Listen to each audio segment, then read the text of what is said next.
Be me, 32, woman, mechanical engineer. 6 years in, and I've really honed my skills. Designed 3 patents for improved hydraulic systems. Company made bank off them. Still feel like I'm not being compensated fairly. Spend most of my lunch breaks calculating exactly how much the men in my department make versus me. Found out through careful social engineering that this guy Robert makes about 15% more than me. He's been here 8 years, but whatever. Clearly this is about gender. Start documenting everything. Every meeting where I speak. Every project I contribute to. Every email I send with ideas. Creating my case for when I go to HR. Meanwhile, at actual work. New contract comes in for designing a cooling system for industrial refrigeration units. Huge project. Overtime required. Will need weekend work for the next 2 months. Robert volunteers immediately. Another guy, James, also volunteers. They ask if I want in. Absolutely not. I already work hard enough during regular hours. Plus I have my pottery class on Saturdays, and I need my Sundays for self-care. Tell them I'll contribute during normal business hours only. They shrug and say, okay. Spend the next 8 weeks watching them come in on weekends. They're literally here at 7 a.m. on Saturdays, sometimes working until 10 p.m. on weekdays. Meanwhile, I'm clocking out at exactly 5:15 p.m. No shade to them, but I believe in work-life balance. It's literally a human right. Finish my portions of the project on time during regular hours. They finish theirs too, but they're exhausted. See them in the break room looking like zombies. Robert's wife apparently got mad at him for missing their kids' soccer games. I make a comment about how capitalism destroys families. He just nods tiredly. Project is a massive success. Client is thrilled. 3 months later, performance reviews come up. Both Robert and James get substantial raises. Like 20% increases. I get a cost of living adjustment. 3%. Are you fucking kidding me? Immediately request meeting with my manager, Glenn. Glenn is this old school engineer type, been in manufacturing for 30 years. Always pleasant enough, but clearly from a different generation. Walk into his office with my documentation binder. It's color-coded. Lay out my case. I've been here 6 years, contributed to major projects, have patents under my belt. My male colleagues are getting massive raises while I get scraps. This is clearly gender discrimination. I'm prepared to escalate this. Glenn listens patiently. He's doing that thing where he nods slowly. When I finish, he asks me one question. How many hours did you bill on the refrigeration project? Pull out my records. 143 hours over 8 weeks. All during regular business hours. He pulls out his records. Robert billed 297 hours. James billed 281 hours. They worked nearly twice as many hours as I did. Okay, but that's to their choice. I tell Glenn that I prioritize efficiency. I get my work done in the time allotted. If they need extra time, that's a them problem. Also, I shouldn't be penalized for having boundaries. Glenn does this thing where he rubs his temples. Nobody's penalizing you for having boundaries. We're rewarding people who went above and beyond on a critical contract. This is bullshit. I contributed equally during normal hours. The fact that they chose to sacrifice their personal lives doesn't make their work more valuable. My work during regular hours was just as important as their overtime. Tell Glenn this, he disagrees. They took on additional responsibility. They were here for the client calls at 8 p.m. They solved the crisis when the specs changed last minute on a Sunday. They delivered beyond expectations. I delivered exactly to expectations during the time I was supposed to work. That should be enough. Glenn says that for the standard raise, it is enough, hence the 3%. But the major raises were specifically for exceptional commitment.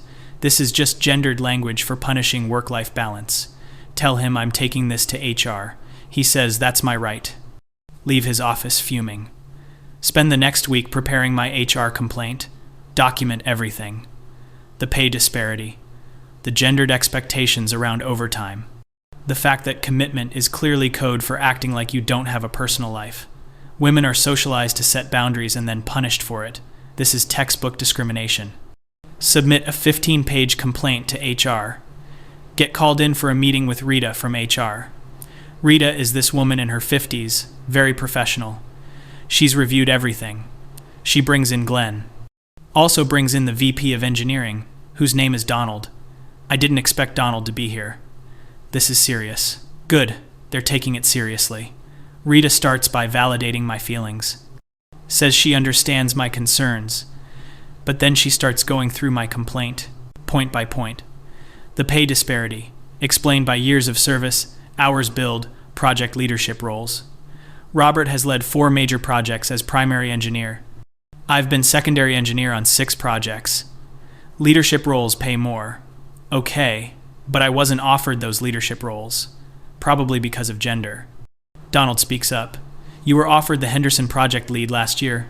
You declined because it would require travel to the manufacturing plant in Ohio twice a month. Okay, yes, but I have a cat. Who's going to watch my cat? Robert has a whole wife to handle his domestic responsibilities. The travel requirements are inherently biased against single women. Rita is writing notes. Not sure if that's good or bad. She asks about my overtime hours in general. Pull out my records. I work maybe 2 hours of overtime per week on average. Robert averages about 15. James averages about 12.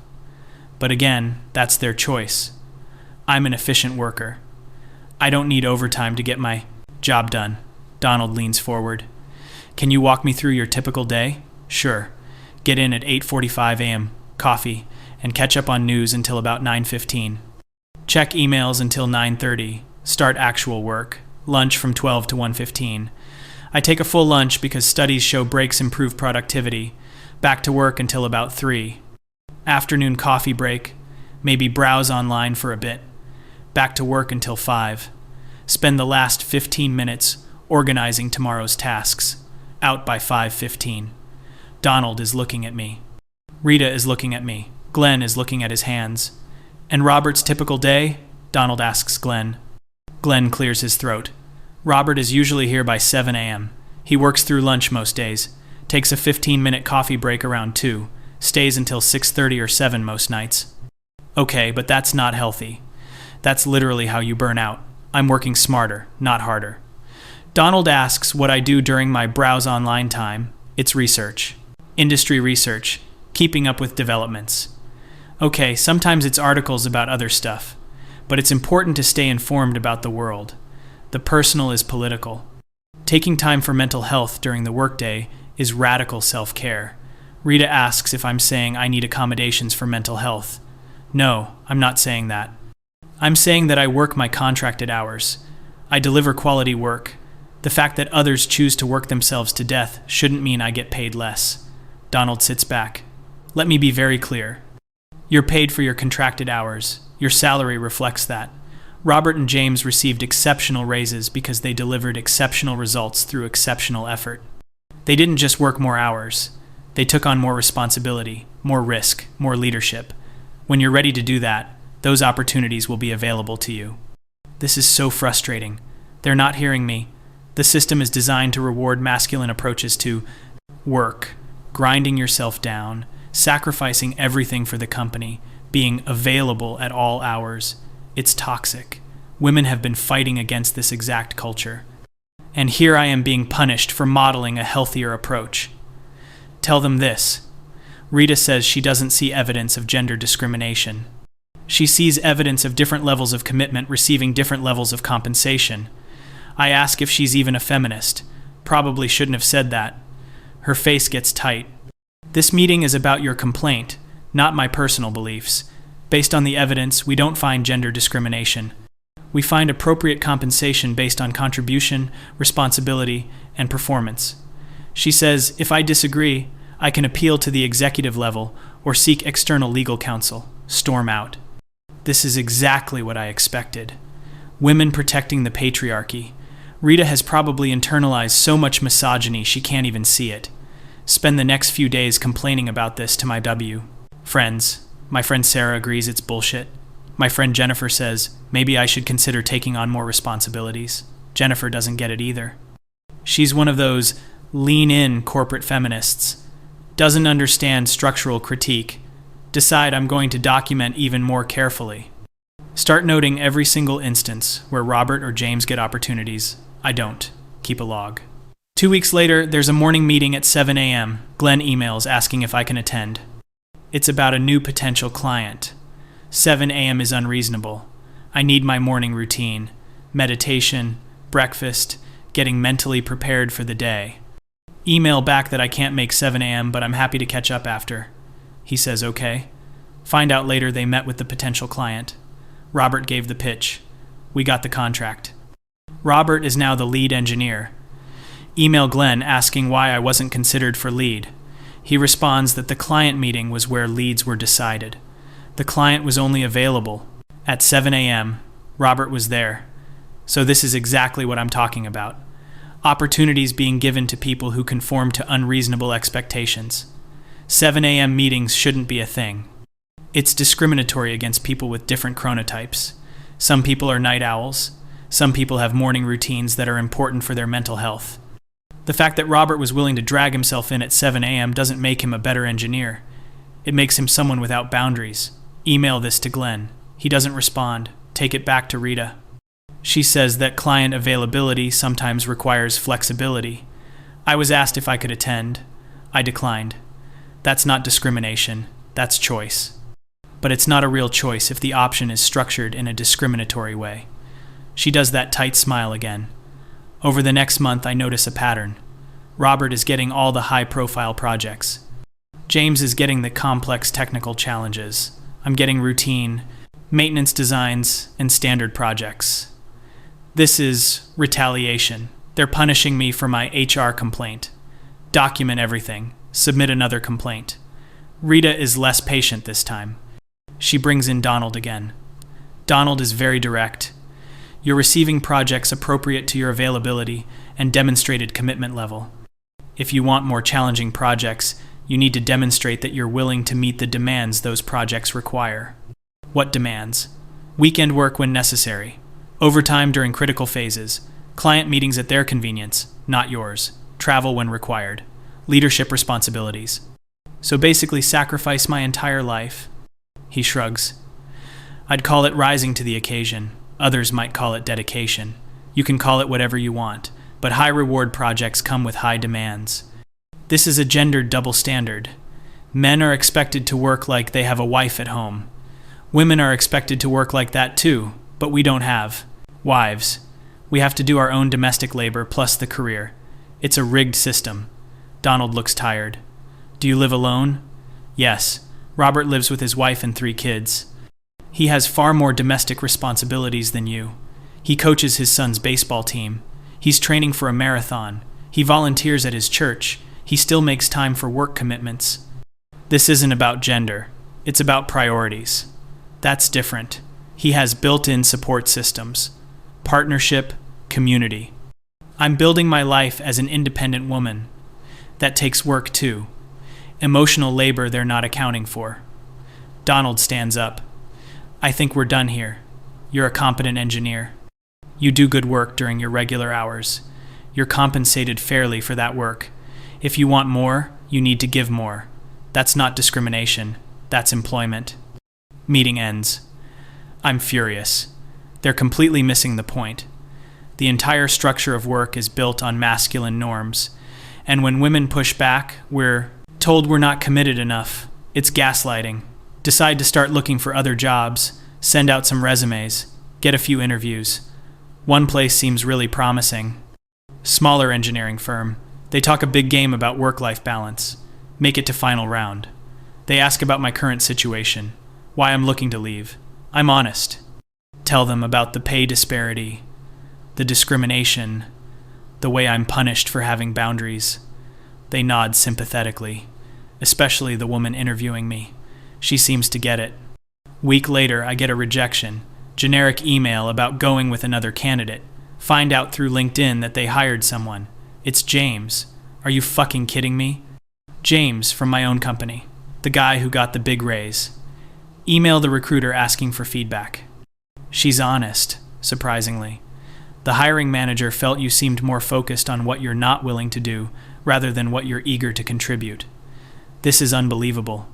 Even other companies are in on it. Back at my current job, things are getting worse. Robert's project is going really well. The client loves him. They're talking about it becoming a long-term contract.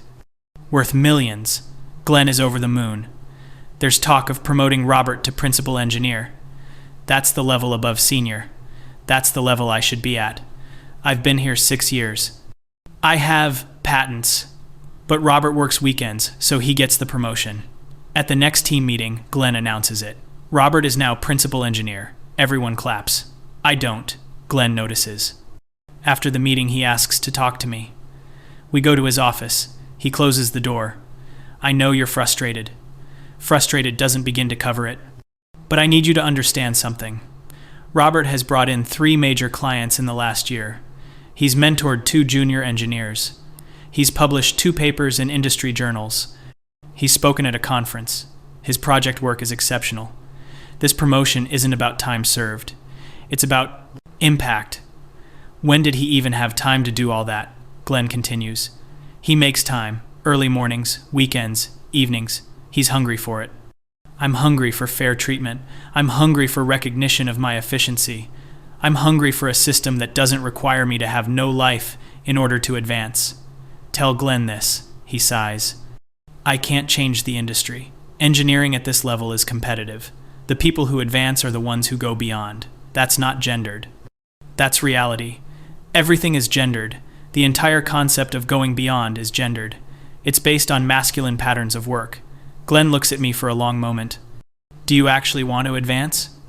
Or do you want to work your standard hours and maintain your current level? I want both. I want to advance based on the quality of my work, not the quantity of my hours. Then you're in the wrong field, maybe the wrong century. He says it like a joke, but it's not funny. This is my career. I worked hard for this. Degree. I'm good at what I do. I shouldn't have to choose between advancement and having a life. Leave his office. Seriously consider quitting. But I need the job. Bills don't pay themselves. Decide to just coast for a while. Do my standard work. Collect my paycheck. Stop trying to fight a rigged system. Few months pass. Robert's big project expands. They need another engineer. He asks if I want in.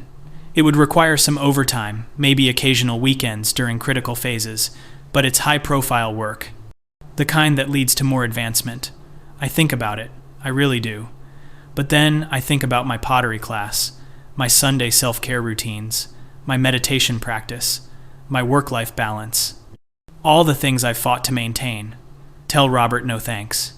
He looks disappointed, but not surprised. All right, I'll ask Thompson. Thompson is a junior engineer. Kid's been here 2 years. He's eager. I'll give him that. Always volunteering for extra work. Reminds me of Robert, honestly. Watch. Over the next 6 months, as Thompson becomes Robert's protege, Robert is teaching him everything, bringing him to client meetings, giving him complex problems to solve. Thompson is thriving. Working crazy hours, but he seems happy about it. He's like 26, doesn't know any better yet. Eventually he'll burn out and realize it's not worth it. Except he doesn't burn out. He gets promoted to senior engineer. The position took me 6 years to reach. He did it in 3. At his promotion announcement, I finally speak up. Right there in the meeting. Ask Glenn how this is fair. I've been senior for 3 years. Thompson just got here. Glenn, to his credit, doesn't look surprised by the question. Thompson led the Western expansion of Robert's project. He brought in 2 new clients himself. He's developed a new specification process that we're implementing company-wide. He's earned it. When did I have the chance to do any of that? Every time I asked if you wanted to lead a project, you said no. Every time there was an opportunity that required extra commitment, you declined. Thompson said yes, because Thompson doesn't have a life. Because Thompson is probably trying to prove himself. Because Thompson is playing the game. I refuse to play a rigged game. Glenn's face does something. He looks almost sad. Then you refuse to win. The meeting ends. I sit there. Everyone filters out. Robert actually comes up to me. He's not gloating, which somehow makes it worse. Hey, for what it's worth, you're a really talented engineer. Your hydraulic designs are brilliant. If you ever want to collaborate on something, I'd love to work with you. He sounds genuine. I hate that. I work regular hours. That's fine. We can figure it out. He's being nice. I don't want nice. I want acknowledgement that this system is broken. The problem isn't me, Robert. It's the expectation that we should all work ourselves to death. He thinks about this. I don't feel like I'm working myself. to death. I feel like I'm building something. Yeah, it's a lot of hours, but it's what I want to be doing. What about your wife, your kids? Don't they want you around? We make it work. I coach my son's team. I have breakfast with my kids every morning. I take Sundays off. But yeah, I work a lot. It's a trade-off. Trade-offs shouldn't be necessary. He shrugs. Maybe. But they are, at least for now. You can be mad about it, or you can work with it. Walks away. I sit there thinking, maybe he's right. Maybe I can't change the system, but I also can't bring myself to feed into it. Can't bring myself to sacrifice everything for a company that sees me as a replaceable cog. So I stay where I am, senior engineer. Regular hours, standard raises, watching others advance past me. Telling myself it's because they're willing to be exploited. Telling myself I'm the one who's really winning. Because I have work-life balance. Because I have boundaries. Because I refuse to play their game. But sometimes late at night I wonder if maybe the game is the only thing there is, and I'm just sitting on the sidelines, calling it principles, when really it's just fear. Fear of what I'd have to give up.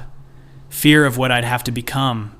Fear that even if I tried, even if I put in the hours, even if I sacrificed everything, maybe I still wouldn't be as good as Robert. And that's the thought I can't stand. So I don't think it. I think about gender discrimination instead, about structural inequality, about how the system is rigged. It's easier that way, easier than admitting that maybe, just maybe, I want the rewards without the work. I want the recognition without the sacrifice. I want to have it all, without giving anything. But I'd never say that out loud.